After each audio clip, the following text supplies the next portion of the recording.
south of the border, down Mexico way. That's where I fell in love when the stars above came out to play. And now as I wander... Hello there, all you expat wannabes. I'm Johnny Mueller, and you're listening to The Expat Files, Living in Latin America, the show that tells you just what it's like to live, work, play, and or retire down here in Latin America. It's a mix of the good, the bad, the ugly, and the great, and it's all right here, so let's get started. All right, first an email, and then we'll get into the good, the bad, and we'll have some ugly, too. First, we've got this one from Andy. He says, "Hi, Johnny. Just thought I'd update you on life in Nicaragua and Argentina. Funny thing is, I believe Nicaragua might just have more freedom than just about anywhere else. Yes, I live fairly isolated even before this mess, but now my situation couldn't be better. We have miles of deserted beaches here, deserted even before. We've got 9 holes of golf, horseback riding, and lots of gardening, providing food for us and our Nica neighbors too. My driver goes shopping for us in Managua every so often, so I have virtually no contact with others, so we're free to continue living our lives as usual. Life is good here. Argentina is another story, although my friends at the Estancia de Cafayet are doing fine. Their golf course is open and the restaurant delivers food to the residents. Outside of that little bubble, things are not so good in Argentina. Their currency is collapsing once again. I remember it was 8 pesos to the dollar a dozen years ago, and then a couple of years ago, it was around 30, about even with the Nicaraguan Cordoba. But last fall, it was around 60 when we arrived, and just 2 months later when we left, in the 70s, with the latest rate around 109. This is great for us when we bring U.S. dollars, but now we must wire money, and we only get the official rate of 66, and the rate on the street, 109. Looks like we're heading for a whole financial system reset. Of course, I've been saying that since the mid-1970s, so I've only been wrong for 45 years, though it looks like I'm finally right. I should be okay, though, given my gold holdings in several locations and no debt, and my business still generating cash as television stations remain open, though most of the engineers are back at home with the shutdown. That's where software nerds come through and shine, like me. My only regret, though, with my plan B and C is that I never had your knowledge before I started. Man, that would have saved me so much time, money, and aggravation. Anyone, seriously considering the move would be crazy not to invest in your seminars. One good tip or a contact will more than pay for the cost of it. Oh, and one last thing, Johnny. Can you send me information on the teaching English gig? My daughter's in school to become a teacher. Just 1 more year to go. She's very interested in this, and as a night owl, it would be perfect for her. Thankfully, she's also culturally aware and has traveled to Asia twice already in her young life. And thanks, Johnny, for all you do. I like listening, thinking, and nodding in agreement with almost all the stuff you say. All the best, Andy. All right, Andy, thanks for that. Glad to hear you're far enough out of the big city in Nicaragua so that this lockdown thing isn't affecting you much. That seems to be true with almost everyone who lives a bit out in the boonies here in Latin America. Almost no change at all. The hardest part, getting those masks to fit those damn driveway chickens. Cluck, cluck. Now, about that upcoming seminar, I'm glad you brought it up. We'll be launching on Friday, August 21st, and it'll finish up on Thursday night, August 27th.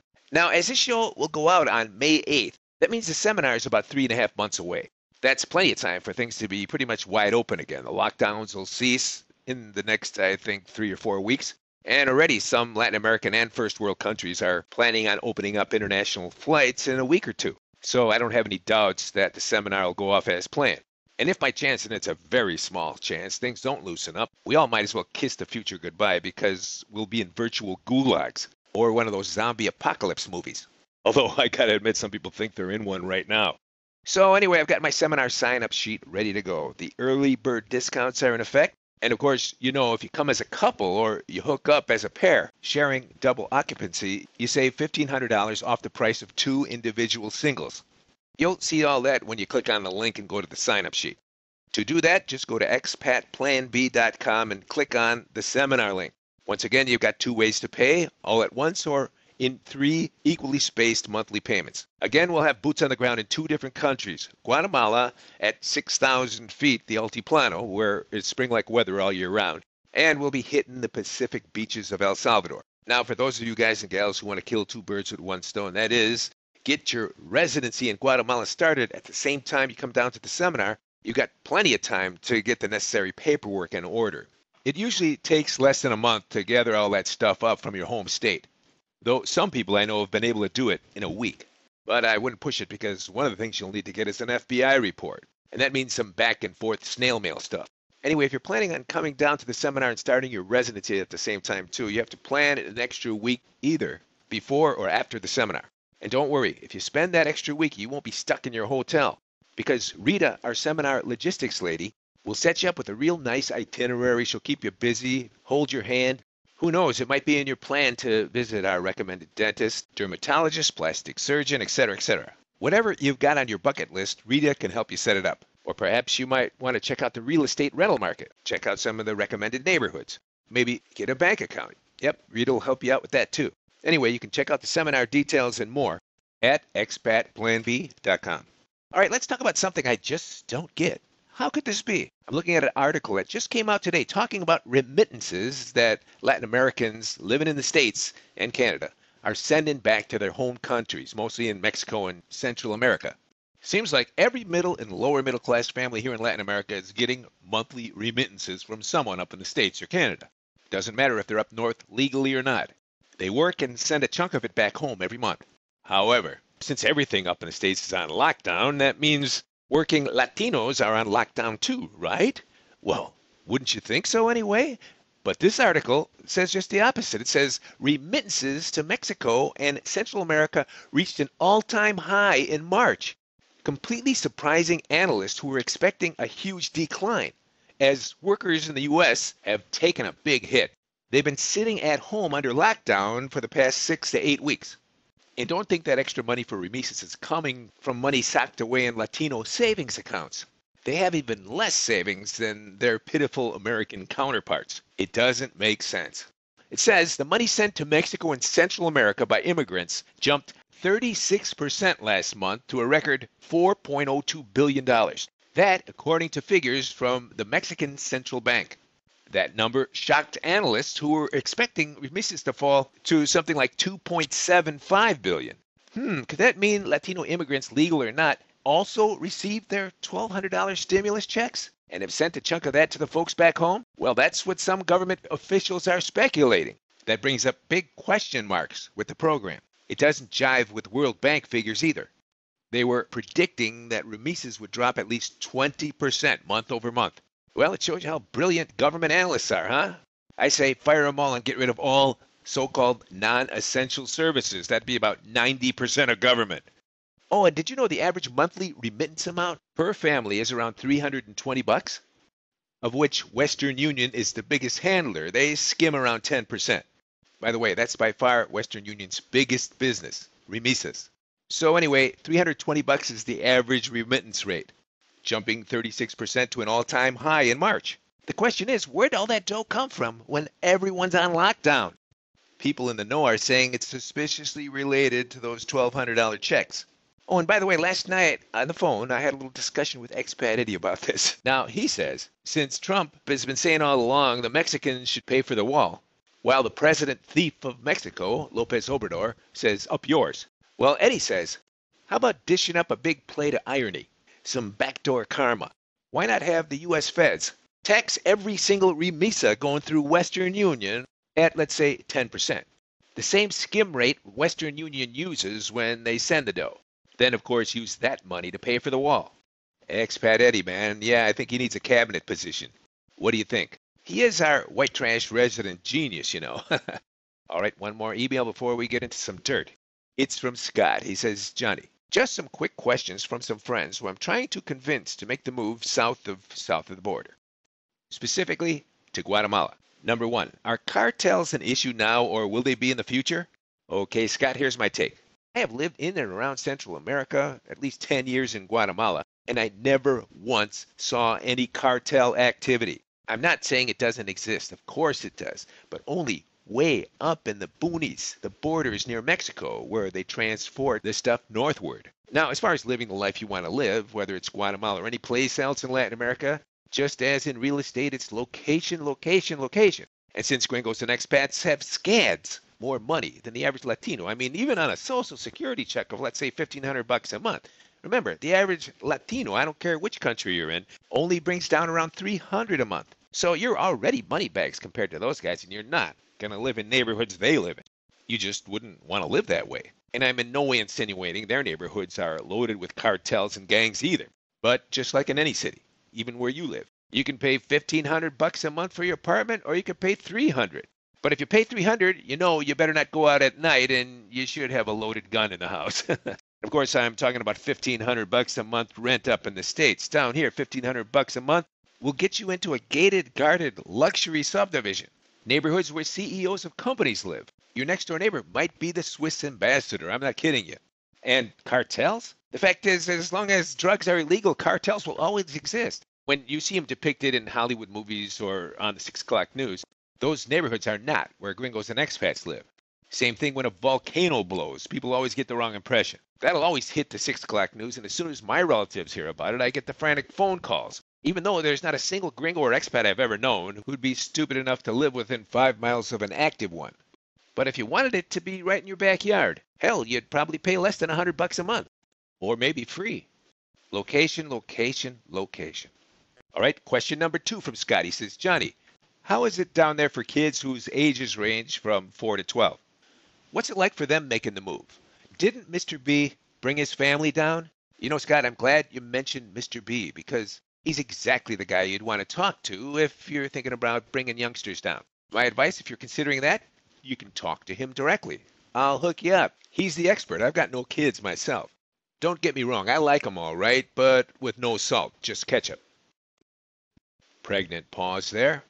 Number 3, Scott asks, how are gay couples treated down there? Specifically, female gay couples. Well, Scott, from what I can see, female gay couples have absolutely no problem at all. They seem to never get bothered. I've not heard a single story of any abuse or anybody heckling them or anything. Though I have to admit, lesbian couples, when they're out and about, are much more reserved and less likely to put it up front and in your face as opposed to many gay male couples here. You know what I mean. Seems to be more of an exhibitionist quality when it comes to male gay couples. And female couples, they don't flaunt it. And of course, in the cities down here, like everywhere, they've got gay districts with gay bars and restaurants, etc. And again, you almost never hear about gay people getting picked on or abused. Not these days anyway, not at all. But 5 or 10 years ago, it was different. Back then, male gay couples really were low-key. You have to remember it took a long time for the macho culture here to accept it. And they still don't completely, but they rarely get physically or verbally abusive. The fact is, a gringo friend of mine's in business with a gay guy. The gay guy is a well-respected makeup artist who does the makeup for TV personalities, weddings, and big events. In fact, about a month and a half ago, I was talking to this guy, and he's a flamer. He doesn't hide it. He doesn't have to. And I asked him pretty much the same question that Scott was asking. How are gay people treated here in Latin America? And he said, surprisingly enough, normally no one messes with you except your own family. He said his case was pretty typical. His dad completely rejected him, so he left home early. His dad being, of course, from a previous generation that was a lot more macho and unforgiving. It's easy to see if you go back in time that each previous generation is more macho than the generation their kids were born into. Sure, Latin American culture is a lot more macho than first world culture, but less and less so as time goes by. Today, people here in Latin America are tuned into the internet and all the programming coming out of the States, which is a lot more liberal than it ever was. Take porn on the internet, for example. I mean, look, even 12-year-old kids are used to getting pop-up porn windows on their internet sites. Whereas in the 90s, when the internet was first coming of age, that kind of stuff was unheard of, or at least it was pretty much underground.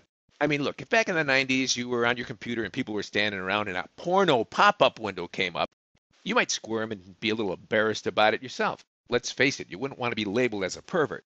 But these days, when even the grossest porno ad pops up, no one raises an eyebrow, no one flinches. They just click and get rid of it and go on with their business. Or not. I wonder what Jesus would do. Turn the other cheek, maybe? So anyway, I was having this conversation with my gringo friend's Latino gay business partner. And I asked him if gays ever get picked on or beat up. He laughed and said, you know, you think trannies would get whooped once in a while. He said there was a time when they'd get picked on and abused. They have their certain corners in the cities, you know. But he said a lot of transvestites have learned to be really tough. They look good and sexy, but you wouldn't want to mess with them, he said. And those macho Latino guys who might have had too many cervezas and in the past may have organized a tranny run with a couple of their drunk buddies. They don't do that stuff anymore because they know better. After all, he said, for the girls out there, in air quotes, exhibitionism is part of their thing and they know how to handle a tough crowd. So, Scott, bottom line, lesbian couples have zero to worry about. And gay guys, people don't mess with them either, though they've got their share of haters, but mostly within their own family members. Namely, problems with old-school macho dad. Not mom. Well, maybe at first mom a little, but in time that fades. Oh, and there's other ways you can see there's more tolerance for gays than there ever was. They're organized. They hold events, festivals, parades. However, you won't see activists down here protesting or demanding the Latino world break genders into 57 different pronouns or pieces. And that's a good thing. And they don't let 6-year-old kids select their own gender. Oh, and surprise, surprise, down here, all they've got is men, women, gays, lesbians, and transsexuals. Now, doesn't that simplify things? Which brings us to Scott's fourth question. Did Richard Martin ever come around on gold since the metal's now continuously rising? Well, Scott, I don't know if Richard's on to gold yet. I guess you'll have to listen to a couple of his shows. I'll check it out, though, and report back. And now, as promised, some ugly. It's an article on Bolivia. Came out in the Bogota, Colombia press. The title, In Locked Down Bolivia, Calls on the Abuse Hotline Are Skyrocketing. Now, you longtime listeners have heard me say many times that the physical and sexual abuse thing here in Latin America is sort of an epidemic, especially with the lower and impoverished classes, because governments are weak and the girls have really no one to turn to. But now, all over Latin America, abused children and women help groups are popping up everywhere. Problem is, many girls just take the abuse and don't report it because they're too afraid, as you'll see. All right, it says, since the coronavirus lockdown began in Bolivia, Brisa D'Angelo's charity for sexually abused children has received hundreds of phone calls from girls trapped in their homes with their abusers. But one desperate story stands out. A 10-year-old pregnant girl, gang raped by her 2 cousins in her home, had gone into labor. She tried to get to a hospital, but soldiers on the streets enforcing the lockdown shouted at her to go home. She was so scared she didn't tell them she was in labor, so she did go back home. Remember, she was 10. Then it goes on to say the lockdown in Bolivia, like other quarantines imposed across Latin America, has raised issues of incest and child sexual abuse in a region already ravaged by high rates of sexual violence and teenage pregnancies caused by rape. In Peru, more than 1 girl a day was raped during the first 17 days of quarantine, according to government figures. And those reports are always very low because girls are afraid. According to D'Angelo, who runs that particular program in Bolivia, she says, the lockdown provides potential attackers a convenient opportunity to move in on helpless family members. Since the lockdown began, police say more than 4 dozen cases of violence against children, including sexual assault and rape, have been reported on an average day in Bolivia. That's 50 a day. It says D'Angelo herself, who runs the home, is a survivor. She was raped for months at a time when she was 15 by a cousin living in her home. She says the most dangerous place for a child in Latin America for sexual violence is in their own home. And the problem persists most exclusively with the middle and lower middle classes in every Latin country. Then it says to the south of Mexico, we've got Honduras, where online searches for the morning after pill rose this month to being in the top 3. Before the lockdown, it was hovering at around 15. Lockdown is a problem because girls suffering abuse who might have confided in their teachers and friends at school will find it very hard to seek help when they're confined at home. Then D'Angelo read a text message from a young 12-year-old girl that said, I have a question. If my dad sticks a pen down there, is that sexual violence? So anyway, that's the gist of the story. All right, so allow me to say something perfectly politically incorrect. See how much flack I get for it. Fact, it's been proven that the poor, middle, and lower middle class Latino males are the ones perpetrating the vast majority of rape, incest, and assault cases against women and children in Latin America. If you need proof, all you have to do is talk to any gynecologist or doctor working in an emergency room down here. Sure, incest and sexual abuse goes on with the upper middle classes and the wealthy. I've heard enough first-hand stories myself. I mean, look, a lot of sexy maids and cleaning ladies end up getting pregnant. Mostly the live-in ones. How'd that happen? But they're such a small percentage of the population, they don't much skew the numbers. So if you've got this epidemic going on in mostly poor, and lower middle class families. And 99.9% of people sneaking into the United States or trying to get in are males from poor and middle class families too. Well, do the math. I rest my case. And if you're thinking, why don't Latin governments do something about this outrage? My answer, look at the president of Nicaragua, Daniel Ortega, that human spirochete, who repeatedly raped his stepdaughter all the while she was living at the presidential palace. Look it up. Some years ago on this show, I did a segment about it. Yep, those are the psychopaths that are in charge here in Latin America. Then again, is it any different up by you? Not a chance. Enough said about that. You know, we like to talk about getting off the grid and going completely energy independent. And it seems every time I talk about solar energy or water filtration or getting off the grid, I get a slew of emails from people asking for more. And a few asking for less, but f*** them. So today, for a little while at least, I'm going to educate you about solar panels. There's a lot of conflicting stuff out there, and I'm going to tell you exactly what you need to know. Now, if you're out there looking for solar panels, you're going on Amazon or whatever, there's so many styles and types, it's confusing. So for a minute, let's talk about a permanent solar installation. That's the ultimate goal, right? The electric company. Sure, portable is nice, and you want small panels for a portable so you can pick them up and move them at will. But when you're going to have a stationary, off-the-grid or grid feed system, you're talking about some hefty solar panels that weigh a lot. You'll want to have them in one place permanently. Let's start by talking about a typical high-end solar panel, the kind you want to have, though high-end doesn't mean high price.